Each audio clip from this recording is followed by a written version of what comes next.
bénisse chacun de nous aujourd'hui au nom de Jésus-Christ. Père, nous te remercions pour ce moment. Nous demandons que tu touches les cœurs et toutes les âmes et que toute vie soit touchée au nom de Jésus-Christ. Nous prions, Seigneur, que tu ouvres nos yeux de compréhension afin que ce que nous devons connaître, avoir et croire, tout ce que nous devons embrasser, tout ce que nous devons faire, que tu nous accordes la grâce pour les avoir au nom de Jésus-Christ. Nous prions, Seigneur, comme nous venons ici jour après jour, semaine après semaine, mois après mois. Nous prions que nous croissions à devenir des membres, des gens matures, mûrs en Christ au nom de Jésus. Je prie que nul de nous ne reste le même, que ta puissance soit dans chaque vie, ta lumière dans chaque vie, ta grâce dans chaque vie, et que tout ce que tu nous as donné apporte l'accomplissement des promesses dans chaque vie au nom de Jésus. Nous te remercions parce que tu nous as exaucés. Au nom puissant de Jésus, nous prions. Un autre Amen. Nous allons en 1 Corinthiens chapitre 12, verset 12.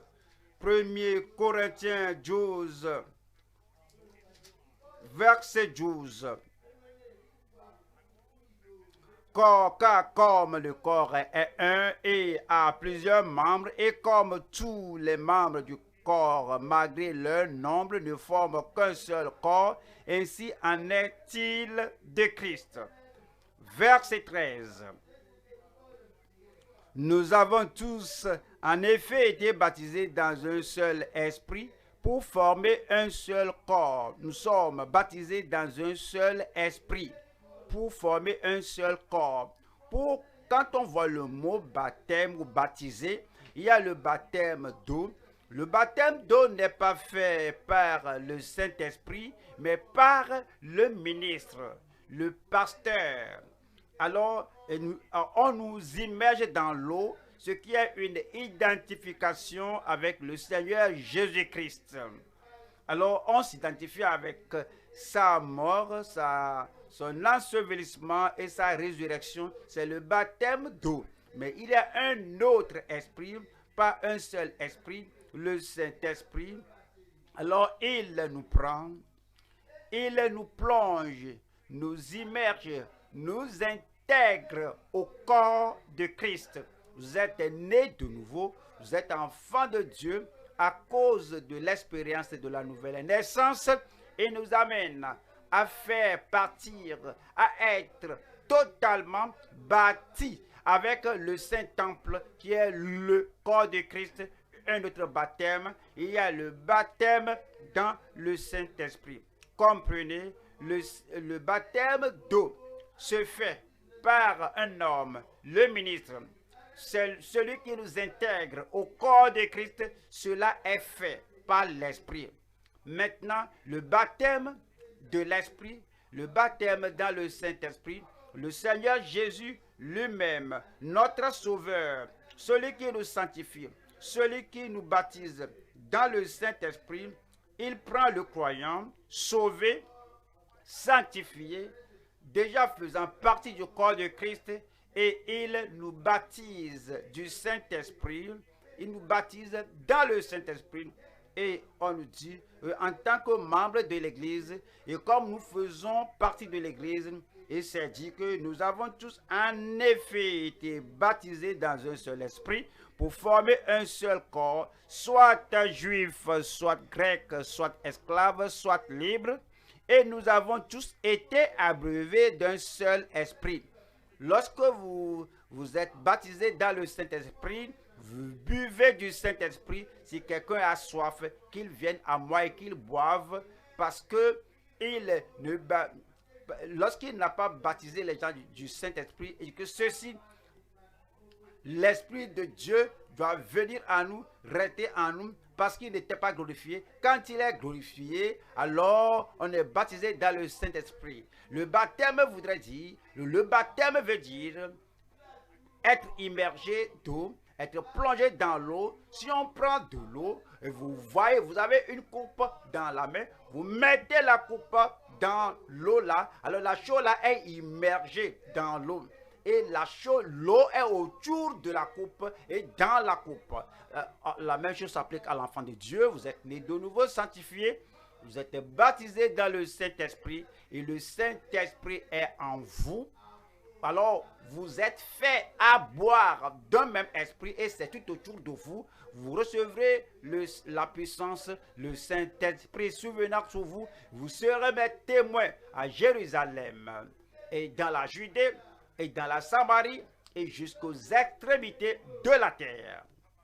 Le baptême d'eau, êtes-vous baptisé d'eau?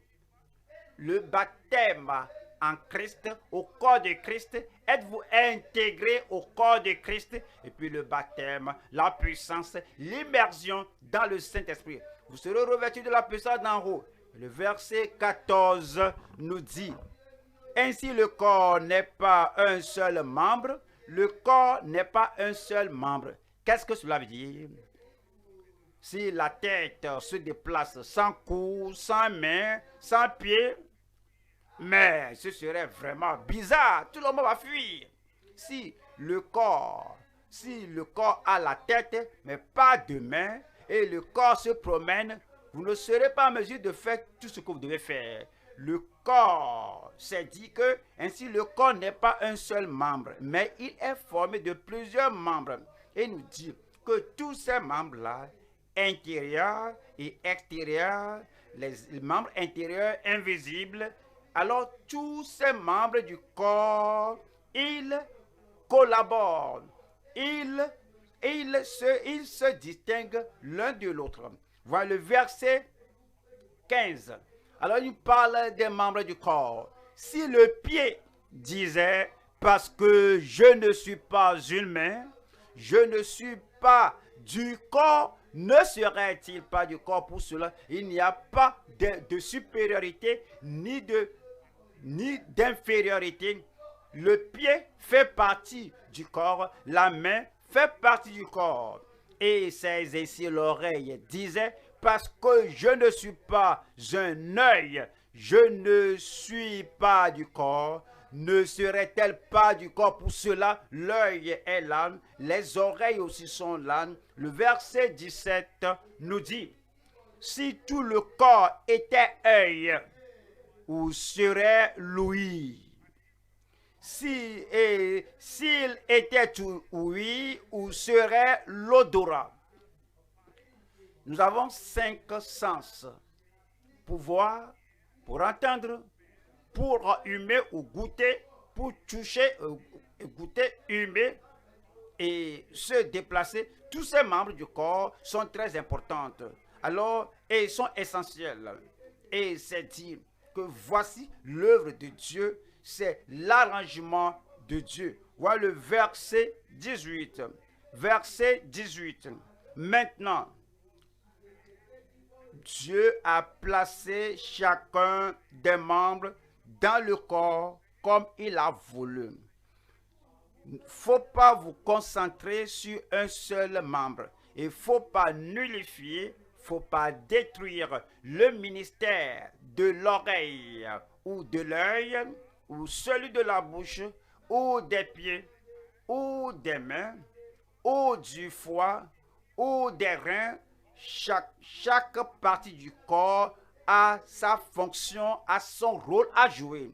Et donc, lorsque nous apprécions tant un seul membre du corps et nous transférons toutes les fonctions des autres membres à un seul membre de l'Église, même la tête.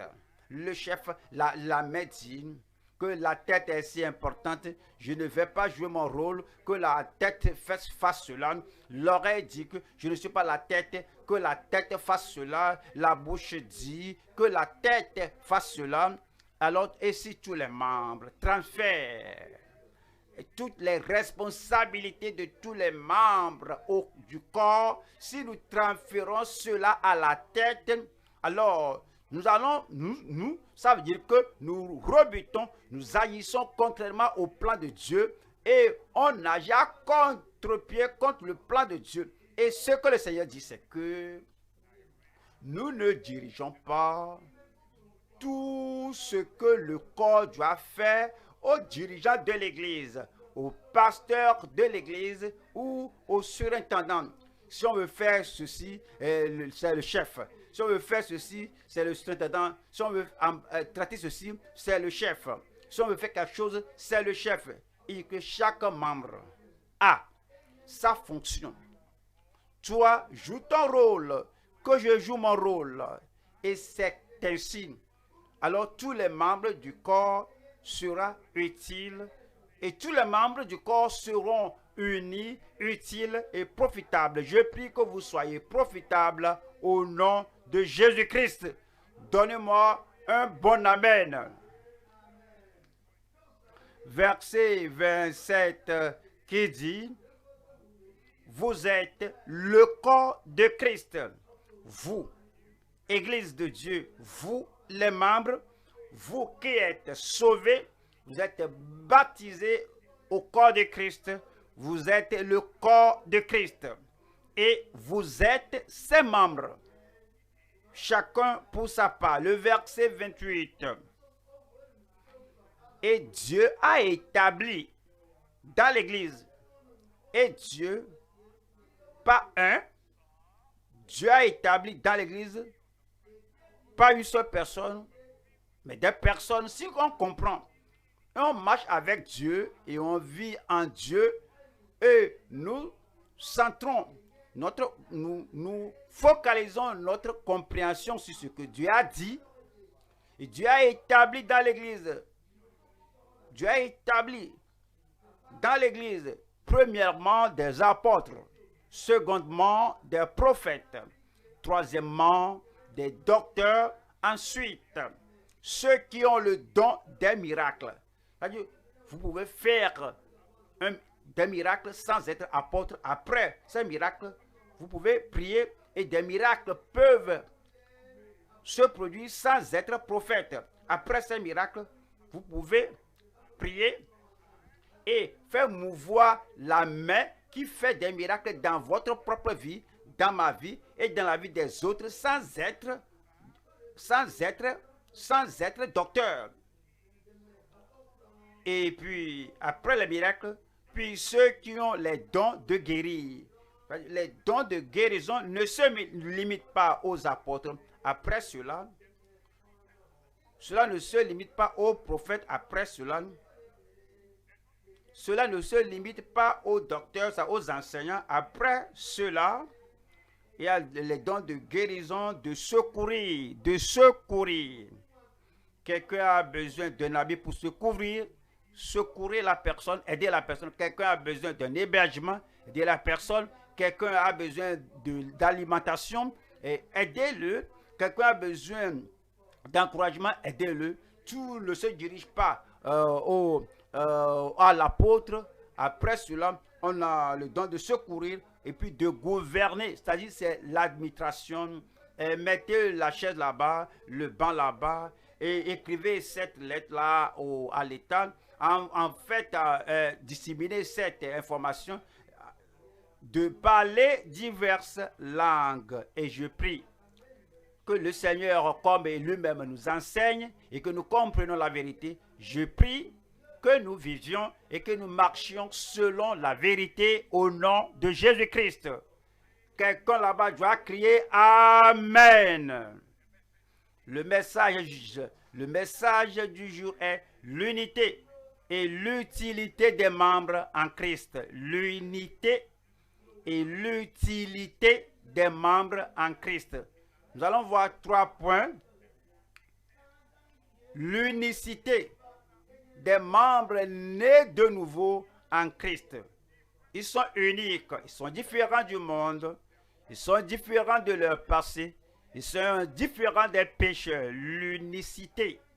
L'unicité des membres nés de nouveau en Christ. Deuxième point, c'est l'unité des membres baptisés et édifiés dans son Église.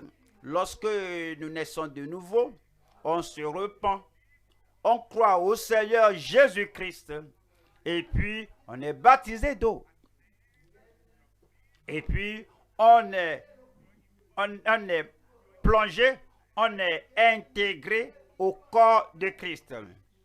On est bâti comme un saint temple au Seigneur. Le fondement, la pierre angulaire étant le Seigneur Jésus-Christ. L'unité des membres baptisés et édifiés dans son Église. 3. L'utilité des membres qui portent le fardeau pour sa commission. Chaque membre du corps, si vous pensez au corps humain, chaque membre du corps doit être actif, productif et opérationnel, fonctionnel, utile dans le corps. Quoi que vous fassiez, pensez-y, si vous allez faire le progrès dans ce devoir, dans cette responsabilité, il vous faut la tête, le cerveau, il vous faut les yeux pour voir, l'oreille pour entendre des instructions, il faut la main pour pouvoir agir, il faut les pieds pour vous porter, vous faire déplacer, d'aller là où vous devez aller en exécutant votre devoir. Tout le monde doit être utile dans le royaume. L'utilité des membres qui portent le fardeau. L'utilité des membres qui portent le fardeau pour sa commission. Allons au premier point. L'unicité des membres nés de nouveau en Christ. Voyons Jean 3, verset 3. Jésus lui répondit, en vérité, je te le dis, si un homme ne naît de nouveau, il ne peut voir le royaume de Dieu. Voilà le verset 5.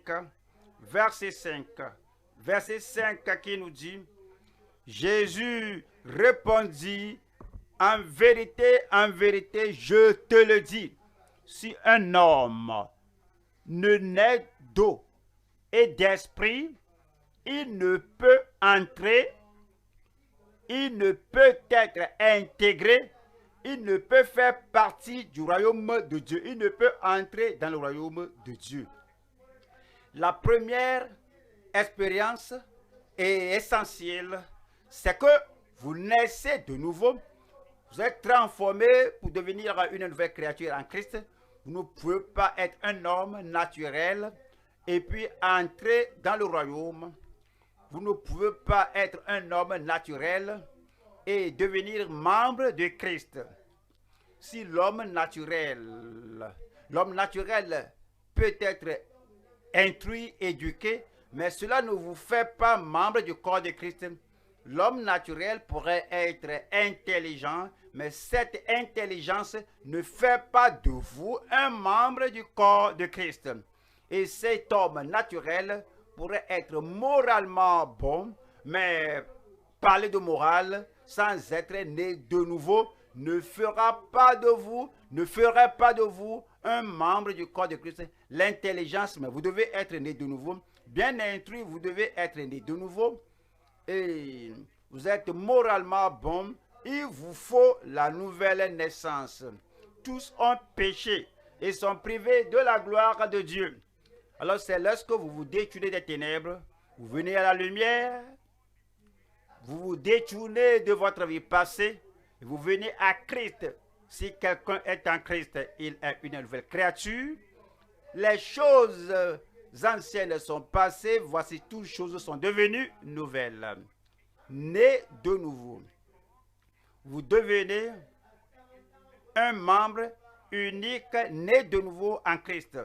Nous allons à Jacques 1, verset 18 nous dit, il nous a engendrés selon sa volonté par la parole de vérité. Par la parole de vérité, nous entendons la parole de vérité, c'est la parole du salut, c'est l'évangile du salut, c'est l'évangile qui nous dit que Christ et Christ seul est le sauveur. Nous acceptons cela, nous croyons cela, nous confessons cela.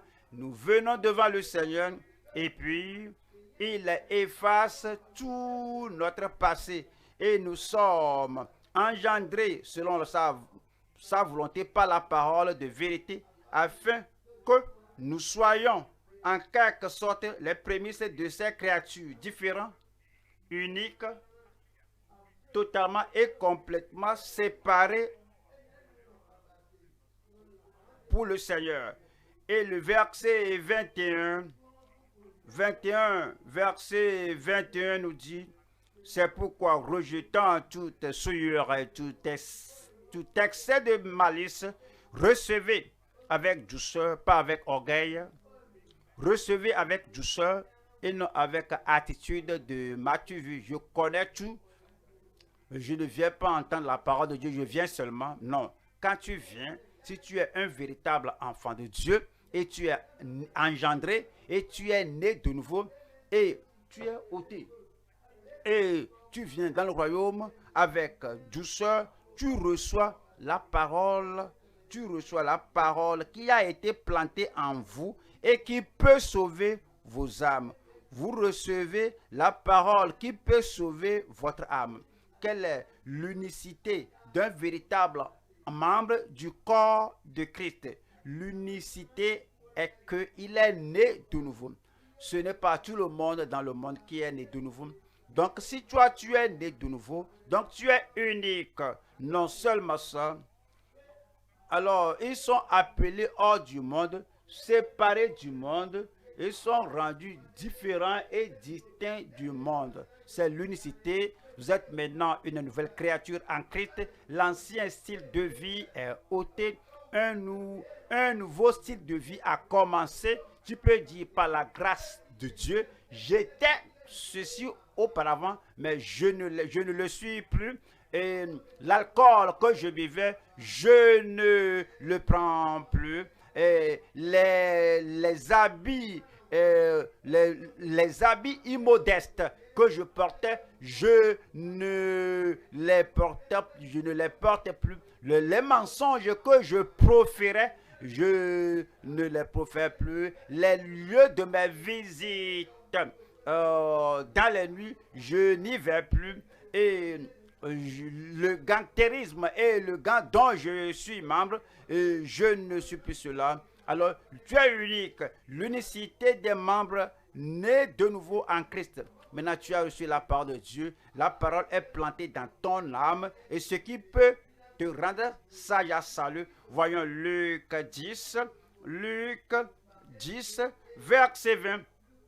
Luc chapitre 10, nous lisons le verset 20 qui dit, « Cependant, ne vous réjouissez pas de ce que les esprits vous sont soumis, mais réjouissez-vous de ce que vos noms sont écrits dans les cieux. » Vous êtes unique.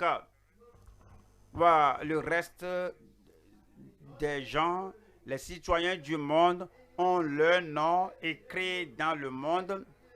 Peut-être ils ont leur carte d'identité, ils ont leur image, tout est là pour un usage national. Ben, vous travaillez dans une société, votre nom est dans le registre de la société, c'est pour tout le monde. Mais l'unicité est que votre nom n'est non seulement dans le registre de ce monde, mais aussi votre nom est écrit dans le livre de Dieu, dans le livre de vie au ciel. Réjouissez-vous, mais réjouissez-vous de ce que vos noms sont écrits dans les cieux. Comment je le sais? Comment je peux le savoir si mon nom est écrit au ciel? Regardez le nom autour de vous. Regardez le voleur là, le menteur là, le séducteur là, regardez le querelleur là, regardez la personne là qui prend tout le monde pour ennemi. Vous croyez que leurs noms sont écrits au ciel? Je ne crois pas. La même chose à vous. Si tu es un homme, si tu es charnel, si tu es naturel, si tu es pécheur, si tu es transgresseur, tu sais que ton nom n'est pas là. Si le nom qui se sont repentis de leurs péchés sont nés de nouveau et le ciel les reconnaît. Et parce que le ciel les reconnaît, le ciel enregistre leur nom, le ciel inscrit leur nom, qu'ils soient enfants de Dieu. Et l'Esprit de Dieu rend témoignage à votre cœur que vous êtes enfants de Dieu et vous vous réjouissez. Les anges se réjouissent déjà parce que les anges se réjouissent parce que vous repentez, vous êtes repentis. Et le Père se réjouit, Jésus se réjouit, les anges, les saints se réjouissent, le Saint-Esprit écrit cela, que le ciel se réjouisse à cause de toi et tu te réjouis parce que ton nom est écrit au ciel. Et puis, tu vas commencer à marcher et à vivre en tant qu'enfant de Dieu. Tu vas aimer à vivre dans la justice, c'est l'unicité. Les gens du monde, ils aiment se bagarrer. Toi, tu aimes faire ce qui est écrit dans la parole de Dieu, ce qui te distingue, ce qui te fait unique, ce qui te fait une personne séparée des gens du monde. On va à 1 Jean 3, verset 9. Quiconque est né de Dieu ne pratique pas le péché. C'est unique.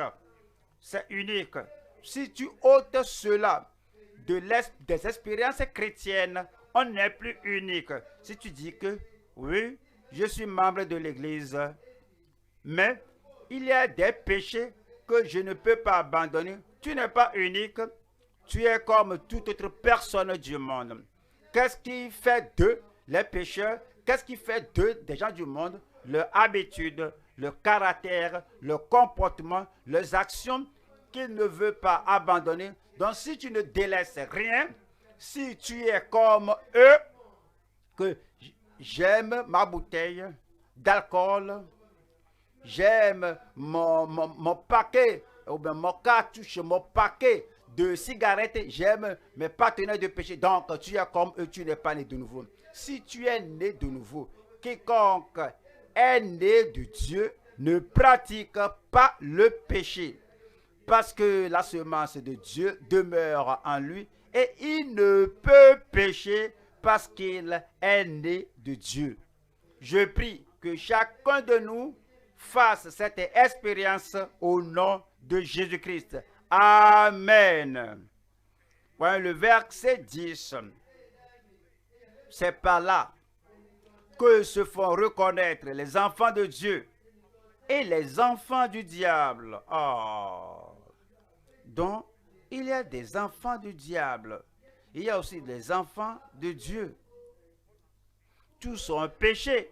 Ils sont privés de la gloire de Dieu. Et vous êtes du diable, votre père. Et vous faites les œuvres de votre père.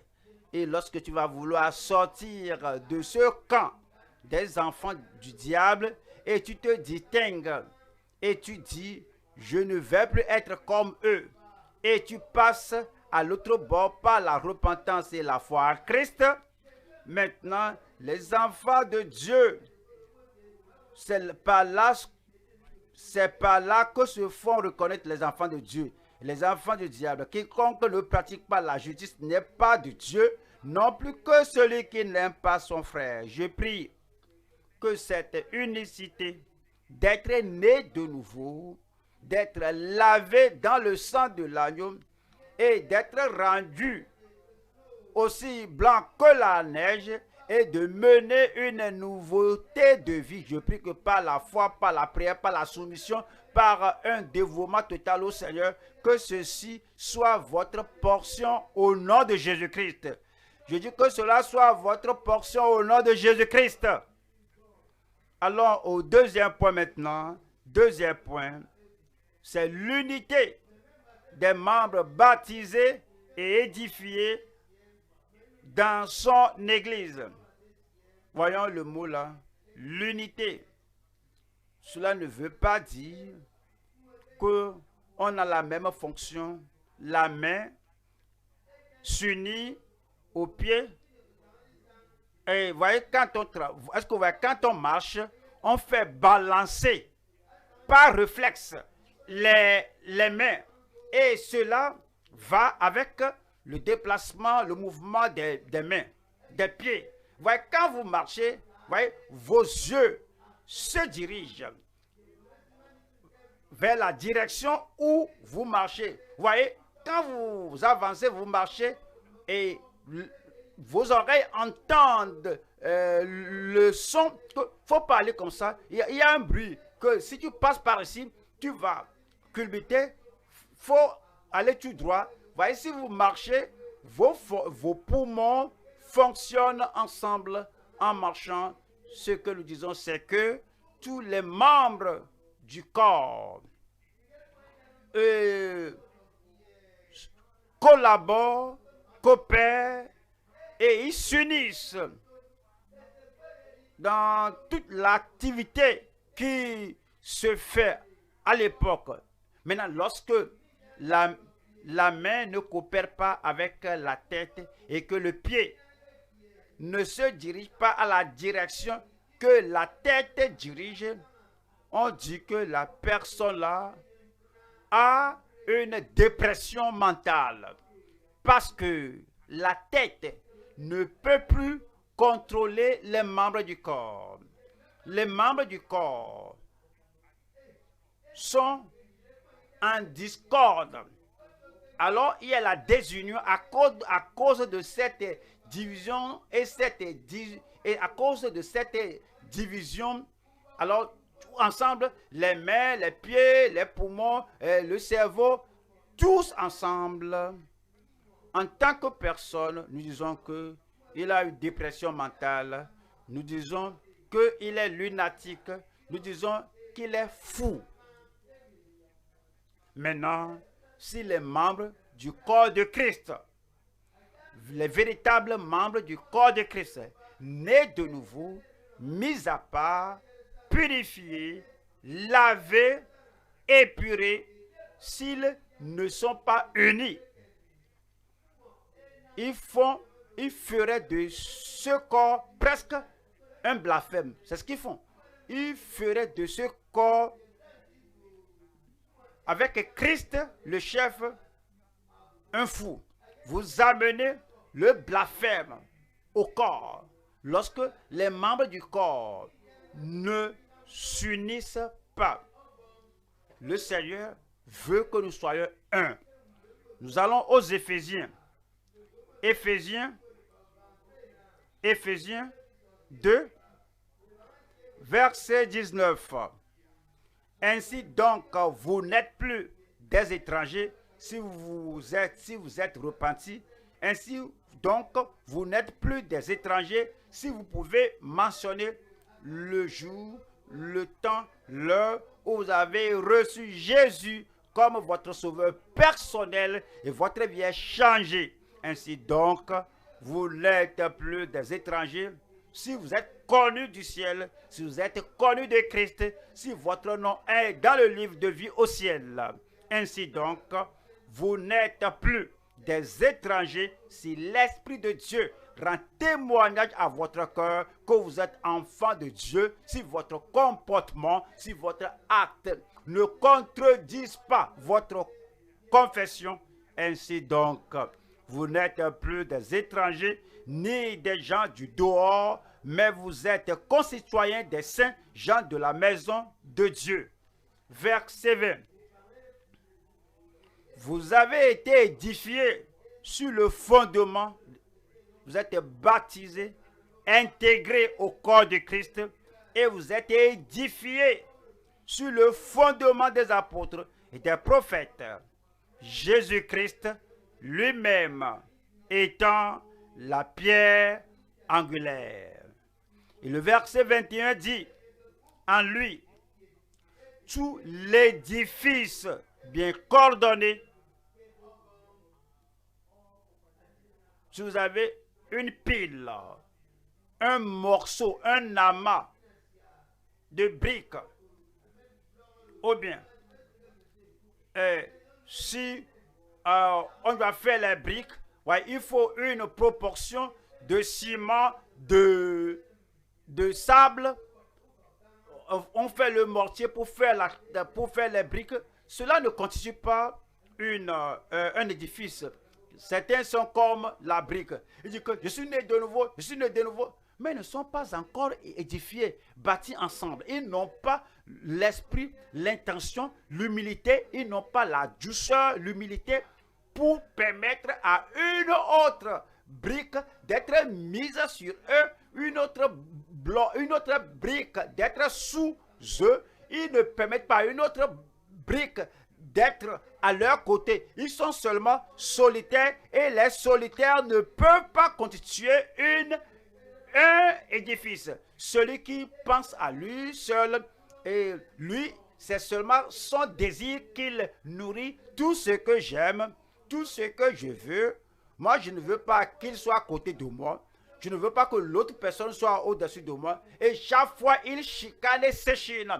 Et ils ne sont pas édifiés avec le corps de Christ.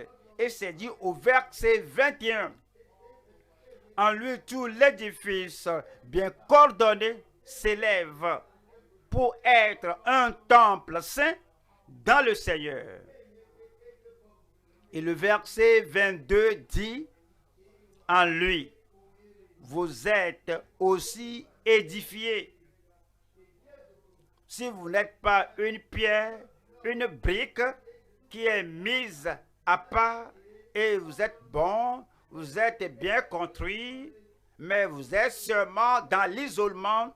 Si vous êtes amené à l'intérieur, si vous vous soumettez, vous soumettez votre esprit, votre caractère, et vous êtes formé, vous êtes rendu mûr, vous faites partie du corps de Christ.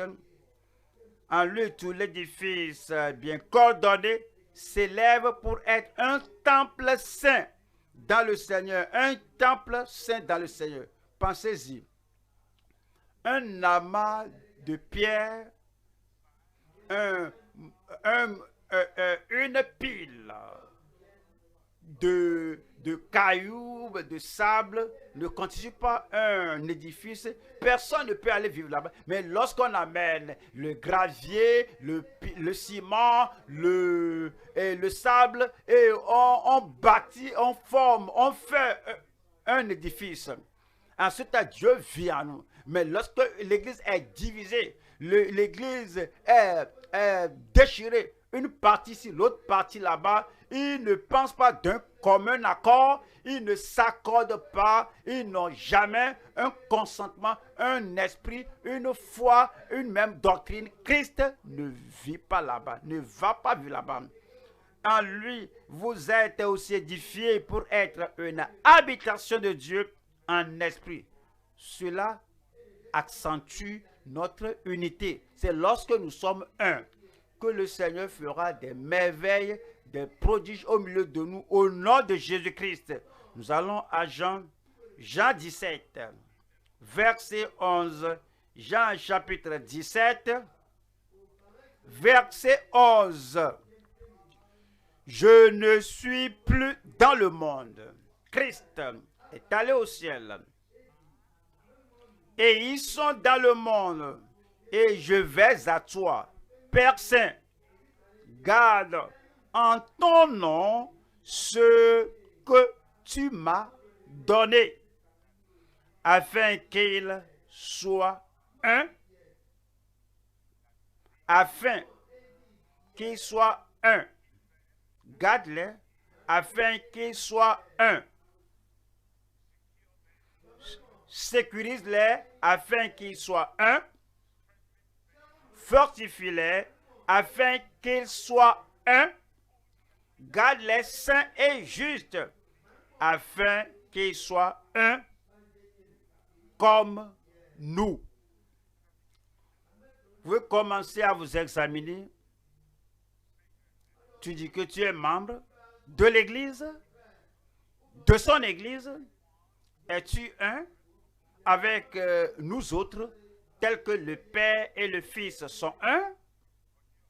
Ou bien as-tu ta voix particulière, ton caractère, tu as ta disposition particulière, tu as ton style de vie, tes désirs, et ce que tu n'aimes pas? Est-ce que tu veux toujours que moi je veux que la chose soit comme ça? C'est ce que je veux. Si ce n'est pas comme tu le veux là, on doit voir ce que je dois faire pour que tout le monde fléchisse devant moi.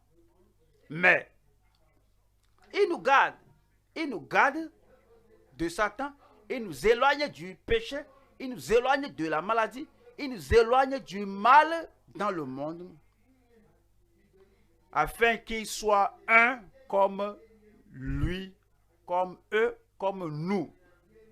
Verset 14. Je leur ai donné ta parole, et le monde les a haïs, parce qu'ils ne sont pas du monde, comme moi, je ne suis pas du monde. Verset 17. Sanctifie-les par ta vérité, ta parole est la vérité. Le verset 20. Verset 20 dit, ce n'est pas pour eux seulement que je prie. C'est 12.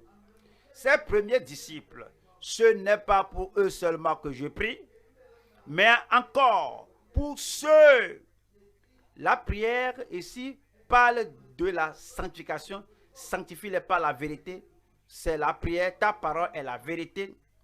Ce n'est pas pour eux seulement, les 7 disciples du premier siècle, que je prie, mais encore pour ceux qui croiront en moi par leur parole. Pourquoi faisait-il les 7 prières pour eux et pour nous? Verset 21. Afin que tous soient un. Afin que tous soient un. Afin que tous soient un. Si tu viens à l'église,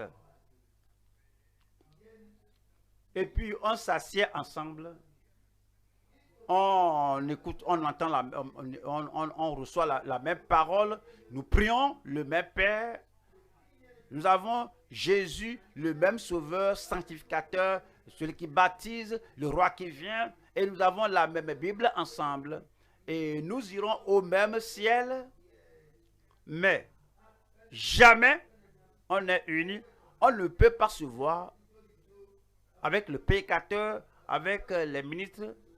Il y a toujours une idole dans ton cœur. Et tu dois adorer cette idole. Tu dois fléchir à cette idole.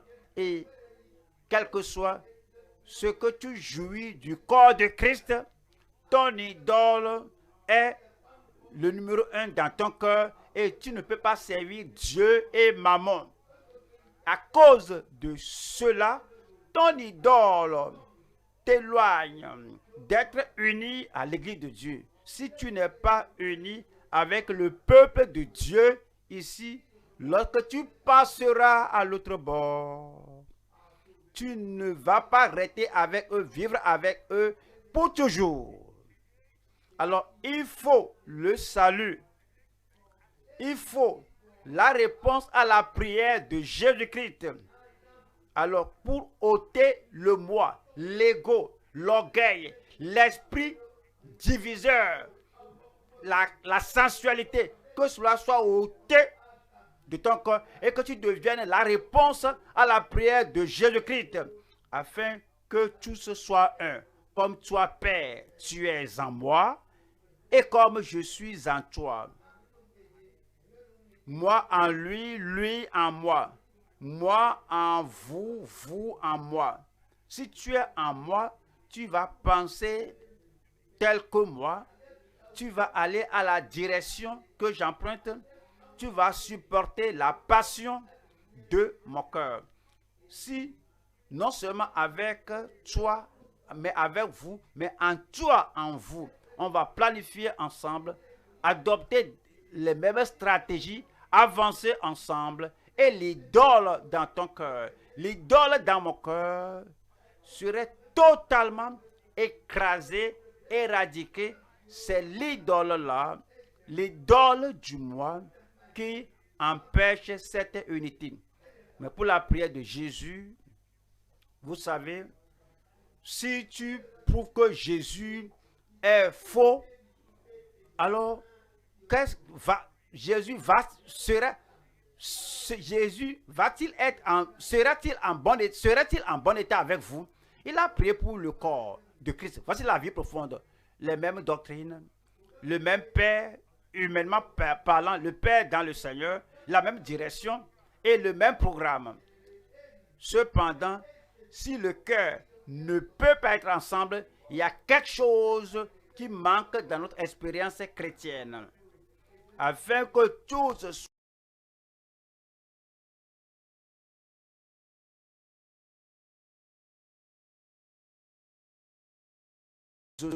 sauvés et sanctifiés, afin qu'eux aussi, en réponse à ma prière, afin qu'eux aussi soient un en nous, pas un en dehors de nous, Père et Fils, Dieu et le Seigneur Jésus-Christ, pas qu'on sorte, qu'on emprunte la philosophie du monde, les programmes du monde, pas cela, mais nous tous, nous sommes en Christ. Nous croyons à la même parole, aux mêmes doctrines. Pour que le monde croie que tu m'as envoyé.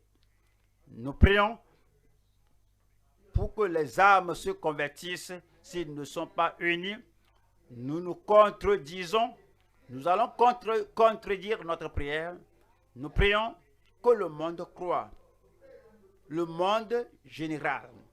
Le monde entier. Nous évangélisons le monde entier. Nous jeûnons, nous prions avec ferveur. Certains prient la nuit, le jour. On fait la veillée. Mais si nous ne sommes pas unis, ou nous neutralisons l'effet de notre prière, afin qu'ils soient un, afin qu'eux aussi soient un en nous, pour que le monde croie que tu m'as envoyé. Voilà le verset 22. Je leur ai donné la gloire que tu m'as donnée, afin qu'ils... Je leur ai donné la gloire, la puissance, la splendeur, la beauté, l'image du ciel que tu m'as donnée. Moi, le chef, je leur ai donné la gloire que tu m'as donnée, afin qu'ils soient un comme nous sommes un. Ce n'est pas pour faire le m'as-tu vu, ce n'est pas pour s'enorgueillir, pour dire, regarde comment je suis puissant, regarde comment je suis splendide et très élevé. Je leur ai donné la même gloire que tu m'as donnée pour un seul objectif. Et pour un seul objectif, c'est afin qu'ils soient un comme nous sommes un. Nous nous dépouillons de la gloire du ciel lorsque nous ne sommes pas unis.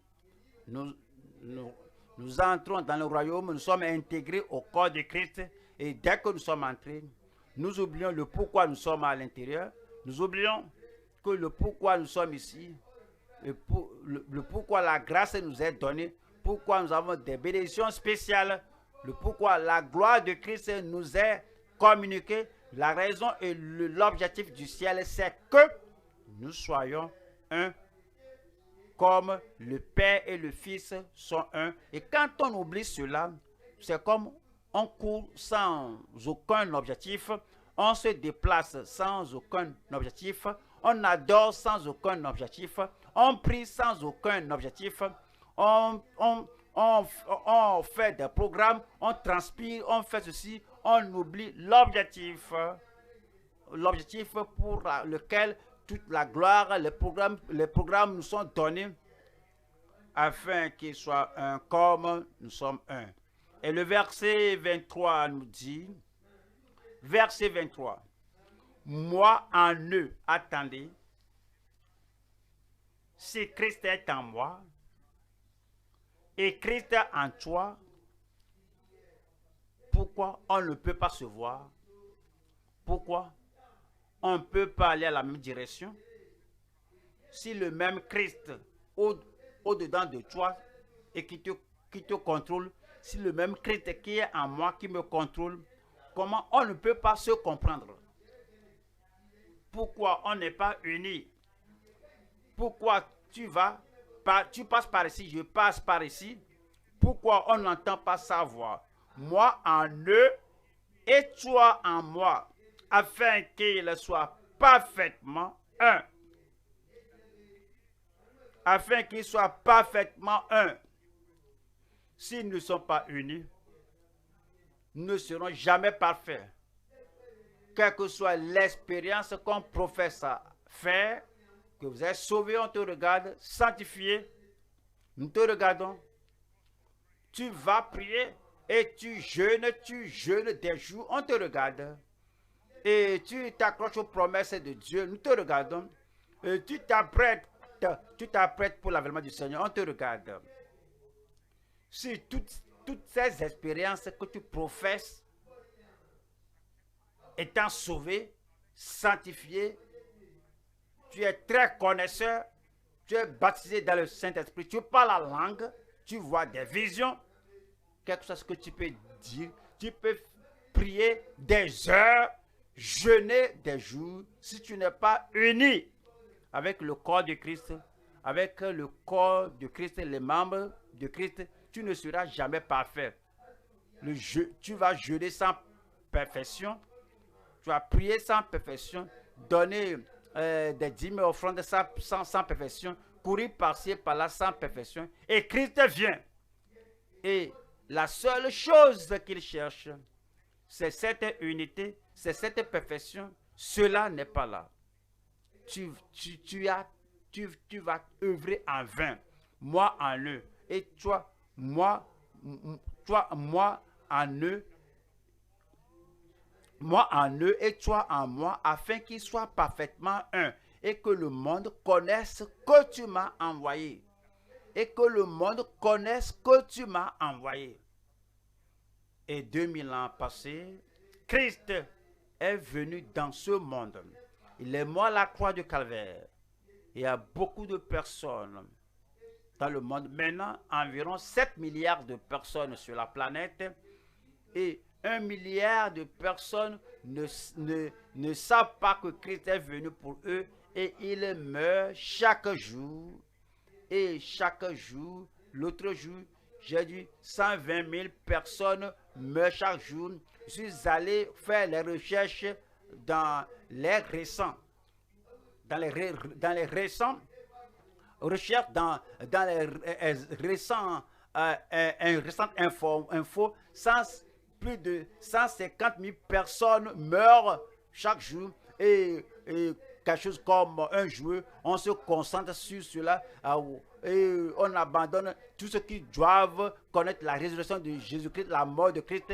Et la petite poupée là est très importante pour nous. On se concentre là, on n'est pas unis pour apporter l'évangile aux autres qui sont dans le monde, que le monde sache que Christ est mort pour nous. Il est mort 2000 ans passés et la majorité du monde ne savent pas. Il y a des jeunes qui doivent savoir, les hommes, les femmes, les filles, les garçons, mais on est trop occupé à aimer notre yaourt et on est prêt. Et notre yaourt nous empêche de voir la vision du monde et que le monde qui est ignorant que Jésus est venu les sauver. Pourquoi ne pas abandonner le yaourt, abandonner ces biscuits afin de pouvoir accomplir cette unité et pour laquelle Jésus est venu, afin que le monde connaisse que tu m'as envoyé et que tu les as aimés comme tu m'as aimé. Tu les as aimés comme tu m'as aimé. C'est pourquoi il veut que les vrais membres du corps de Christ, il veut que nous soyons un, unis.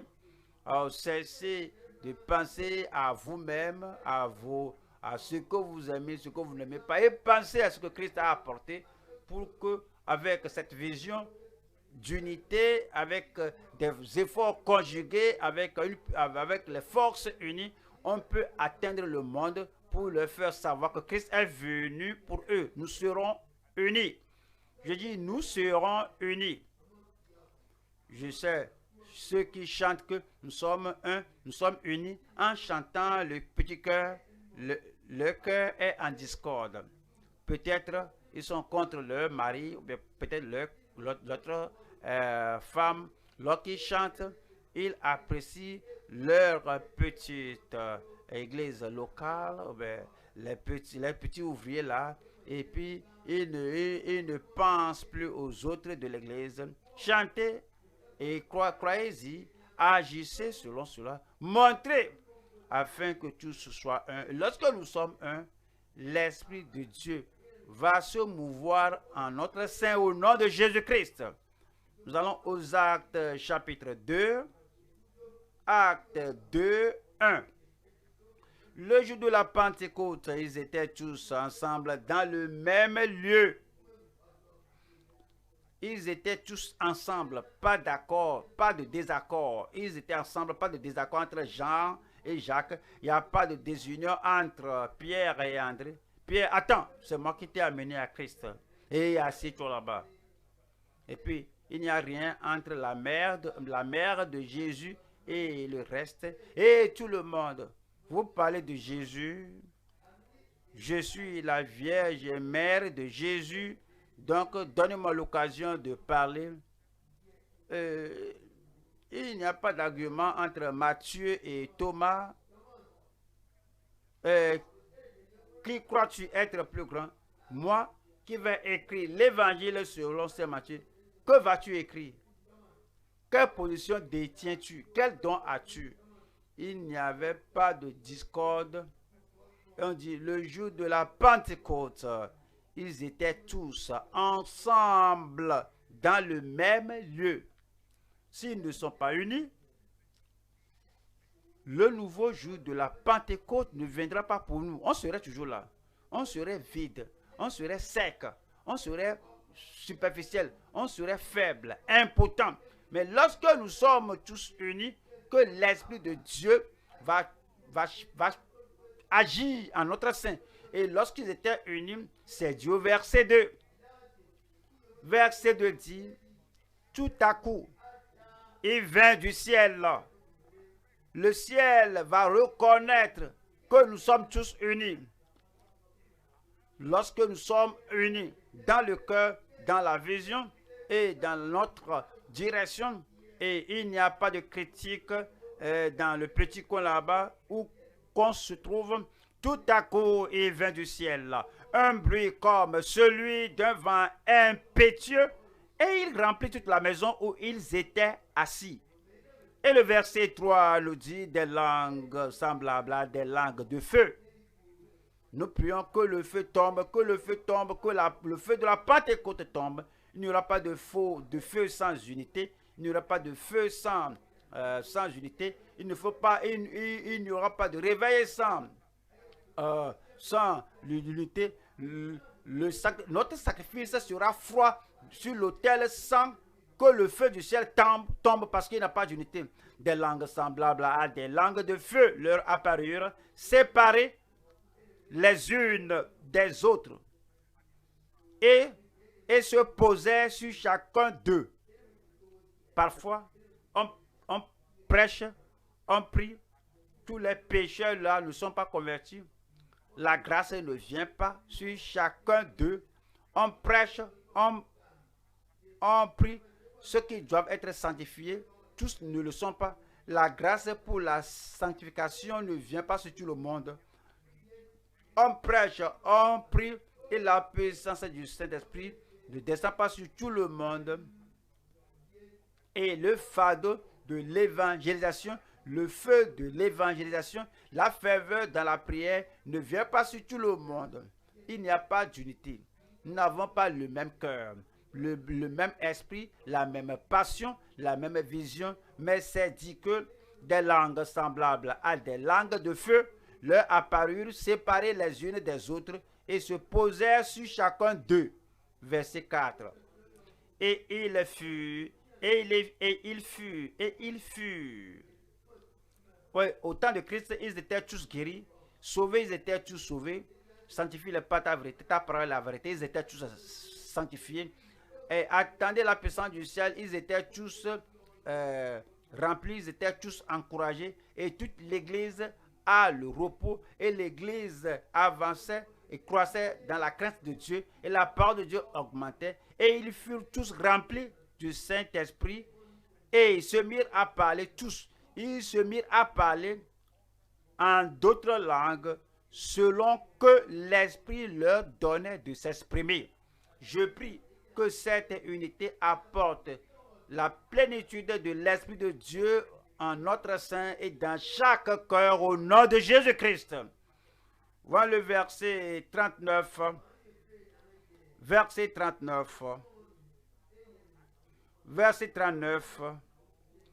Car la promesse est pour vous, pour vos enfants et pour tous ceux qui sont au loin, en aussi grand nombre que le Seigneur notre Dieu les appellera. Cela va se passer. Cela va se passer pour nous. Cela va se passer pour toi et pour moi. Et la puissance de Dieu sera illimitée dans la vie de chacun de nous au nom de Jésus-Christ. Voyons un troisième point maintenant ici. Troisième point ici.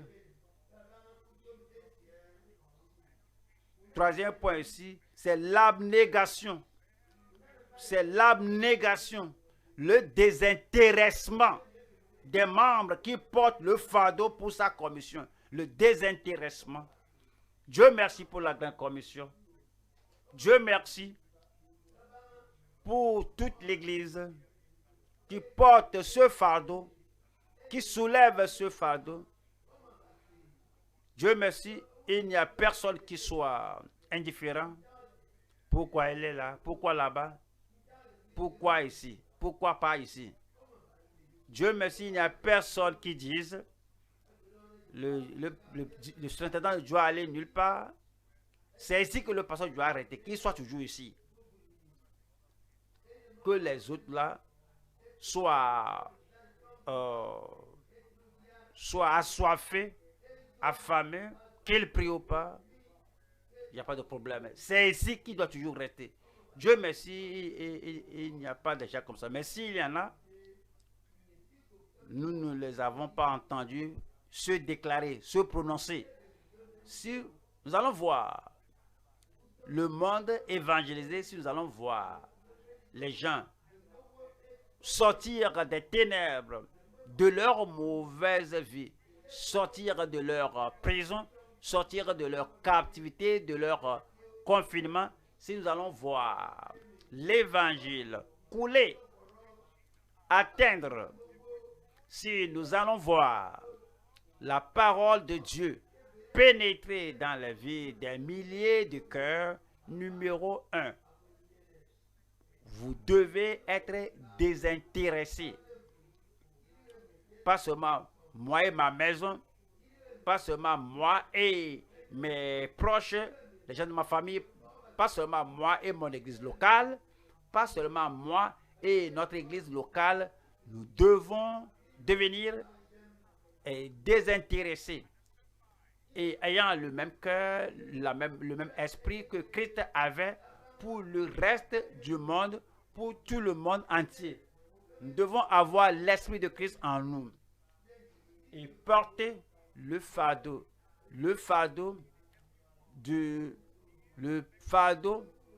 voulant que tout le monde reçoive l'évangile. Il y a des gens au milieu de nous que comme on tient ces croisades mondiales et chaque fois on doit se connecter, quelqu'un a dit que moi je ne vais pas me connecter. Si la foi doit venir d'un autre lieu vers moi, je le rejette. Lorsqu'on l'amène ici, là, nous savons que c'est notre programme. Ceci, l'autre là n'est pas leur programme. Donc je serai là. Est-ce que tu es aussi zélé? Est-ce que tu es aussi engagé lorsque ça vient d'ailleurs? Ou bien tu es comme... Moi, je ne sais pas ce qui sort de tout ceci. Nous devons être désintéressés. Si nous devons porter le fardeau, tout ce que nous faisons, tu ne le fais pas pour toi-même. Tu le fais qu'ils entendent, tu le fais qu'ils sachent, tu le fais qu'ils croient, tu le fais qu'ils viennent dans le royaume de Dieu. Je prie que toute forme d'égoïsme soit effacée de tout cœur par le Seigneur au nom de Jésus-Christ, de votre cœur, de mon cœur, de votre cœur. Amen. Vous savez, parfois, si on n'est pas prudent, on peut agir contre la sanctification qu'on prêche. Si tu dis aux gens, dans ton église locale, de ne pas prendre cela au sérieux, de ne pas embrasser cela, de ne pas aller à cette direction, parce que parce qu'ils n'ont pas amené notre groupe, notre clique n'est pas dedans. Oui, vous pourriez les enseigner contre la sanctification de leur cœur. Vous les enseignez contre l'unité du corps de Christ. Vous les enseignez à lutter contre ce qui doit supporter. Vous permettez à la parole de Dieu d'être écrasée, détruite à cause de l'égoïsme, de la nature adamique, de la dépravation dans votre cœur. Mais lorsqu'on prie et qu'on s'étend sur l'autel de Dieu et que l'égoïsme est totalement ôté et qu'on ait le désintéressement des membres qui portent le fardeau et la commission serait faite au travers de toi, au travers de moi, au nom de Jésus-Christ. Amen. Nous allons au Galates 6. Galates 6, verset 2. Portez les fardeaux les uns des autres, et vous accomplirez ainsi la loi de Christ. Portez, soulevez les fardeaux des autres, afin que nous accomplissions la loi de Christ. Lorsqu'on pense au problème, peut-être tout le monde, peut-être d'une manière ou d'une autre, a son problème. Mais regardez ce que Dieu a fait pour vous. Regardez la bonté du Seigneur, la grâce de Dieu, les possibilités dans votre vie. Quoi qu'il y ait de petits problèmes que le balai du Saint-Esprit va balayer, mais regardez les grandes choses que le Seigneur a faites pour vous. Et puis, pour les autres, si vous dites que jusqu'à ce que tous les problèmes, si les problèmes ne sont pas réglés, moi je ne vais pas y prendre part. Si ce n'est pas ôté, je ne vais pas m'y impliquer. Ça, c'est l'égoïsme. Regardez notre domaine. Si on ne me donne pas ceci et cela, et que tout est disponible, il y a l'argent pour la croissance, on doit m'envoyer de l'argent, je n'ai rien à manger. Si cela n'est pas fait, moi je ne vais pas m'unir avec le peuple de Dieu. Tu vas attendre pour rien. Le Seigneur a dit, portez les fardeaux les uns des autres et vous accomplirez ainsi la loi de Christ. Je prie que Dieu aide chacun de nous au nom de Jésus-Christ. Vous allez porter les fardeaux des autres. Vous allez porter le fardeau des autres. Vous allez aider les autres à être plus heureux, à être ceux qui doivent être dans le royaume de Dieu au nom de Jésus-Christ. Luc chapitre 9, verset 49. Luc 9, 49. Luc 9, 49.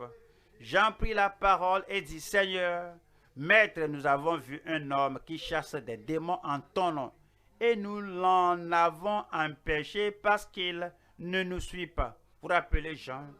Jean était ce disciple-là que Jésus aimait. Jean, c'est le disciple-là qui mettait sa tête dans les entrailles de Jésus et veut monopoliser l'amour de Christ. Il veut individualiser la vertu venant de Christ. Jean, c'est l'égoïsme. Peut-être tu es comme ça. Tu as une position privilégiée dans l'église et tu vois les autres et pourrait aussi avoir la position et Christ va leur permettre de s'appuyer sur celui qui... Qu'est-ce que tu fais là-bas? Qui t'a amené là-bas? Ne sais-tu pas que la position spéciale appartient à telle personne? Donc, on a vu quelqu'un chasser les démons en ton nom Et nous l'en avons empêché parce qu'il ne nous suit pas. Voilà le verset 50. 50 nous dit, ne l'en empêchez pas, lui répondit Jésus. Jean, tu n'es pas du même esprit que Christ. Christ ne veut pas que tu sépares, tu empêches quelqu'un, que tu obstrues quelqu'un et toi, tu es occupé à aller, fais pas cela, faut pas faire cela, faut pas faire cela. Jésus dit, ne l'en empêchez pas, lui répondit Jésus, car qui n'est pas contre vous est pour vous. Nombre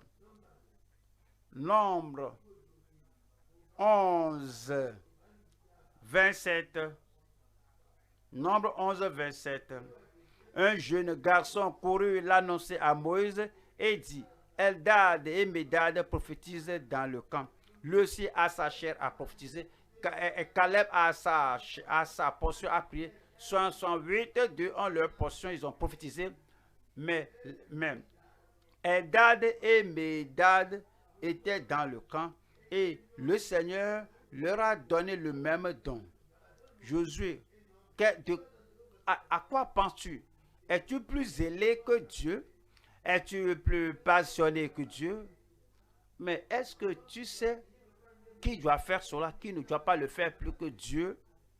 Le Dieu du ciel leur a donné le même don à ces deux personnes comme il a donné aux 68. Un jeune garçon, c'est Josué. Un jeune garçon courut l'annoncer à Moïse et dit, Eldad et Médad prophétisent dans le camp. 28. Et Josué, fils de Nun, serviteur de Moïse, depuis sa jeunesse, prit la parole et dit, Moïse, mon Seigneur, empêche-les. L'égoïsme n'eût été la correction que Josué a reçue et permis à cet égoïsme d'être brûlé, extirpé, déraciné de sa vie, il ne serait pas devenu le dirigeant qu'il était devenu. Et c'est dit que voici le serviteur de Moïse. Et il a dit que Moïse, mon serviteur, mon Seigneur, empêche-les. Dieu merci pour les dirigeants comme Moïse. Il y a des dirigeants qui ne font que écouter ce que leurs subordonnés égoïstes leur disent. Pasteur, vous voyez ces deux gens-là, nous savons qu'ils font du bien. Mais est-ce que tu leur as donné des instructions? Regardez ces deux gens-là. Ouais, ils envoient le message. Ils sont plus actifs que nous maintenant. Est-ce que tu leur as donné l'autorité? Et puis, ils parlent à cause de leur égoïsme. Dieu merci pour Moïse. Je dis, Dieu merci pour Moïse. Je prie que nous rendions grâce à Dieu pour toi. Je dis qu'on rende grâce à Dieu pour toi. Je dis, comme j'ai dit qu'on rende grâce à Dieu pour Moïse, vous avez dit Amen. Je dis que qu'on rende grâce à Dieu pour vous, maintenant vous dites un petit Amen. Je vais commencer. Je dis, Dieu merci pour Moïse. Maintenant, Dieu merci pour toi. Vous savez, il y a des gens, ils viennent dire au pasteur,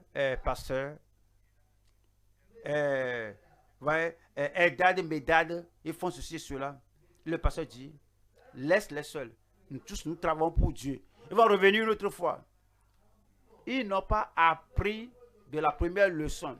Ils doivent encore aller vers Dieu et extirper, déraciner la dépravation de leur cœur. Ils vont revenir après, pasteur, tel monsieur, tel ceci, ils font ceci.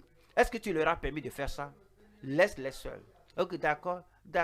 On ne va plus venir lui dire quelque chose. Parce que chaque fois, laisse-les. Parfois, chaque fois, laisse-les. Prions ensemble. Qu'il n'y ait pas de sensualité dans mon cœur. Dans ton cœur, qu'il n'y ait pas de sensualité.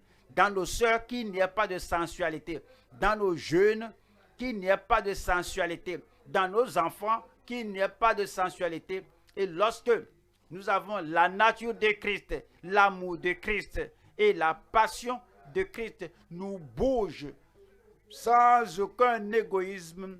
Nous allons prendre tout ce pays pour Christ au nom de Jésus-Christ. Moïse lui répondit, es-tu jaloux pour moi? Es-tu jaloux pour moi? Puisse tout le peuple de l'Éternel être composé de prophètes, et veuille l'Éternel mettre son esprit sur eux, sur toi, sur eux, sur nos sœurs, sur nos frères, sur chacun de nous au nom de Jésus-Christ. Frère, et mon pasteur de district, mon pasteur de groupe, si tu appris que quelqu'un est malade, au lieu de venir à toi, la personne est allée voir la soeur là-bas, le frère à côté de lui, et le frère, il n'a pas demandé, est-ce que tu as dit cela au pasteur de district, ou bien est-ce que tu as dit ça au pasteur de groupe?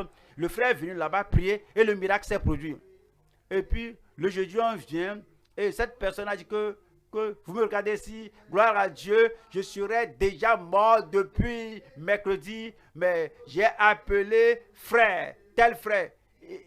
Il n'a pas mentionné le nom du pasteur du district, il n'a pas mentionné le nom de surintendant, il n'a pas mentionné le nom du pasteur de groupe, et que j'ai appelé tel frère. Lorsqu'il a mentionné le nom de Jésus, j'étais automatiquement guéri, je suis devenu plus fort que jamais. Qu'est-ce que tu fais au pupitre là? Tu viens, écoutez tout le monde. Il faut savoir comment vous donner les témoignages.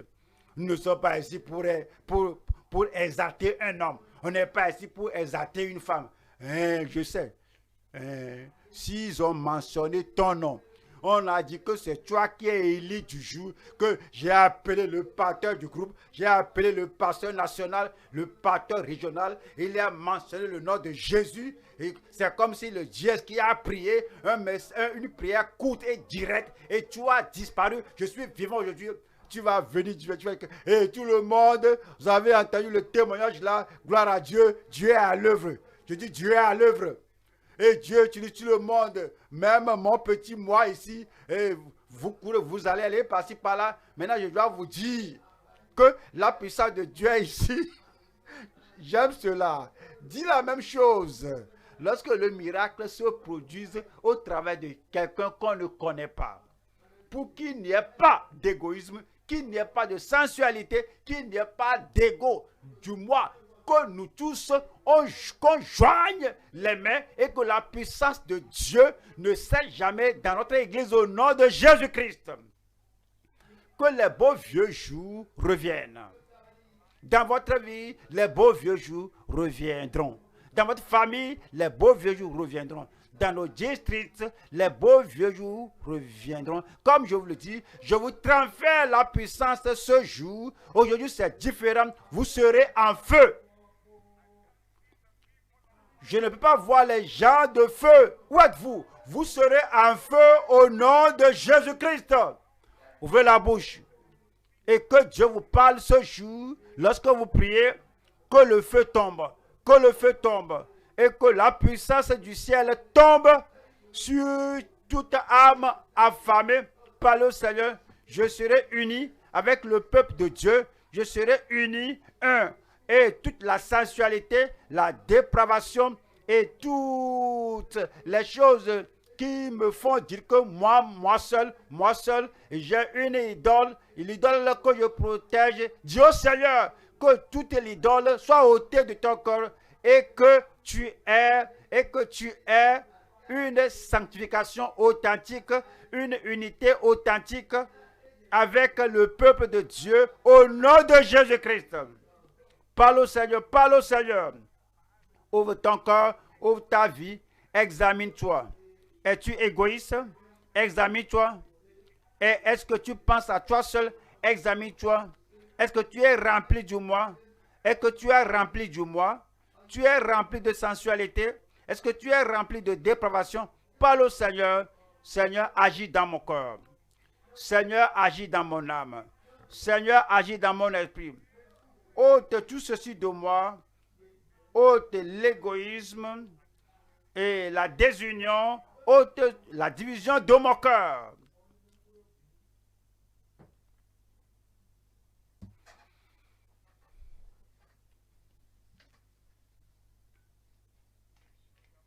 Es-tu sûr d'être né de nouveau?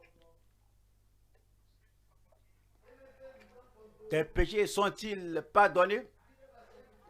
L'Esprit de Dieu rend-il témoignage?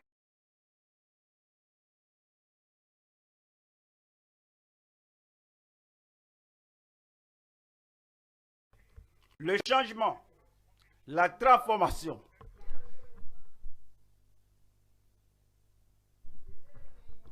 La vie d'une nouvelle créature, cela est-elle, cela est-il bien effectué en vous? La parole de Dieu est-elle semée, plantée en vous? Est-ce que vous recevez la parole avec humilité ou bien il y a l'orgueil là-bas? L'orgueil est venu, l'orgueil est entré, l'orgueil se tient à la porte de votre cœur. Je ne vais pas permettre à la parole de pénétrer. Reçois la parole avec douceur.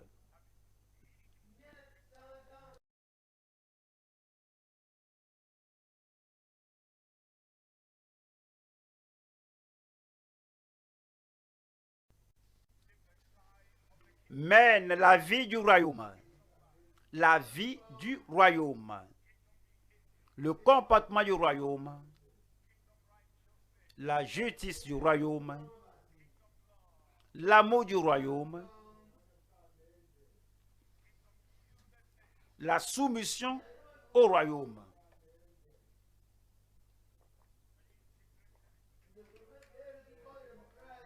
Es-tu intégré au corps de Christ? Édifié? Es-tu une brique isolée, solitaire? Mais tout ce que tu vois, c'est toi seul. Tout ce que tu connais, c'est ce dont tu as besoin.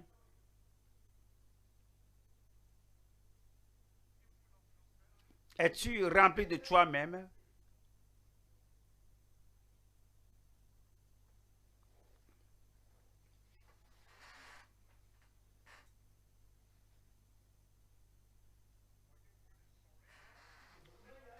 T'es-tu pleinement soumis au Seigneur?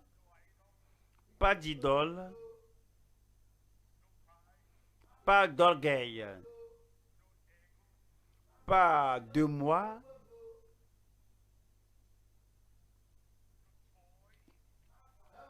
pas de poupée, de jouet que tu dorlotes comme un bébé. Et cela t'empêche d'avoir la vision des régions lointaines. Toujours sur les nerfs pour rien. Toujours sur les nerfs contre ce qui fait la fierté de Christ. Il faut avoir les mêmes sentiments que Christ. Le même amour que Christ. La même dévotion que Christ. La même poursuite que Christ.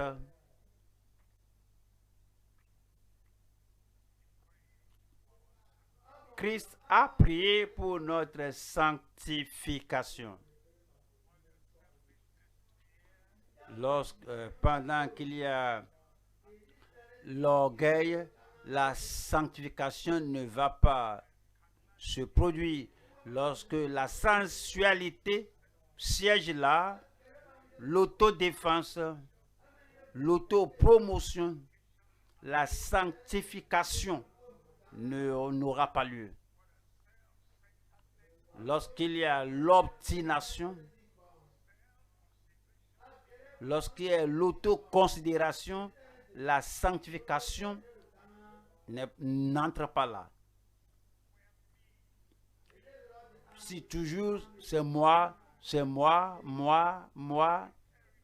mon territoire, mon terrain, ma domination, mon devoir, mon privilège, ma position, ma place, lorsque cela se trouve, là où cela se trouve, la sanctification n'entre pas. Amenez le moi sur l'autel.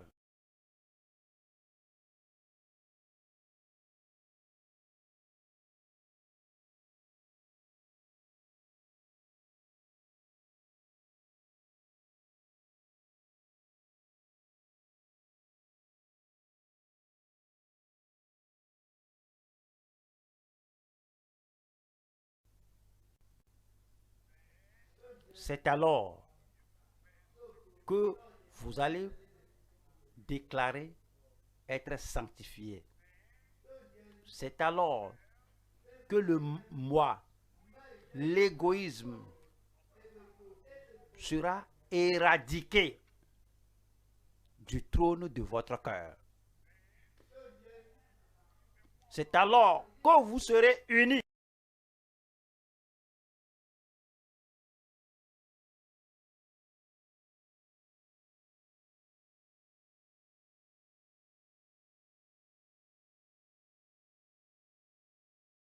Le Père et le Fils sont un.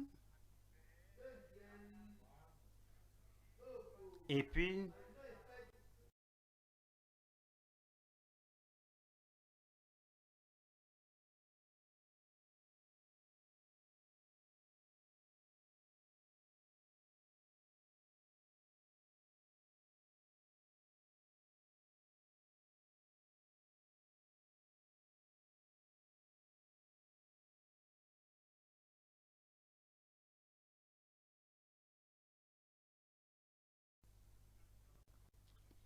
il ne faut pas simplement venir à l'église, que tout ce que nous entendons pénètre votre cœur. Et priez que dorénavant, votre vie soit différente. Que votre attitude soit différente, votre disposition différente.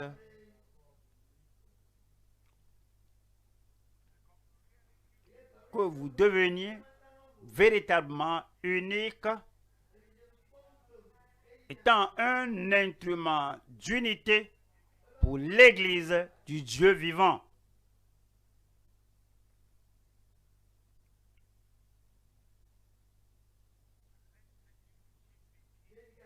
Que l'unité commence par soi-même. Car la charité bien ordonnée commence par soi. La charité doit commencer par soi. L'amour doit commencer par soi. Que les enfants voient. Qu'ils voient papa et maman unis. Comme Dieu et Christ sont un. Les enfants et les parents sont unis. Comme Dieu, le Père et Dieu le Fils sont un. Ils sont unis.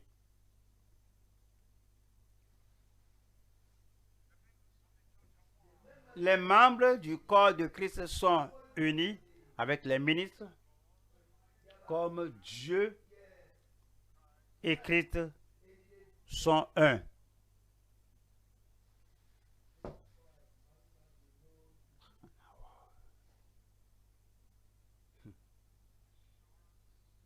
L'assurance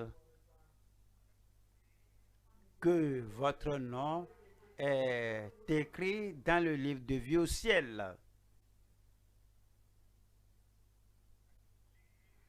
Et vous vivez tel que celui qui est reconnu par le ciel. Il faut prier que comme tu es uni, sanctifié, purifié, la nature adamique ôtée, que le feu, que la puissance du Saint-Esprit soit sur ta vie. Le feu de la puissance, la ferveur, la force d'en haut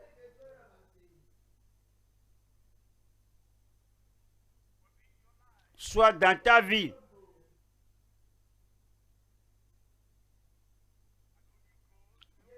Et que le Saint-Esprit te remplisse, te sature,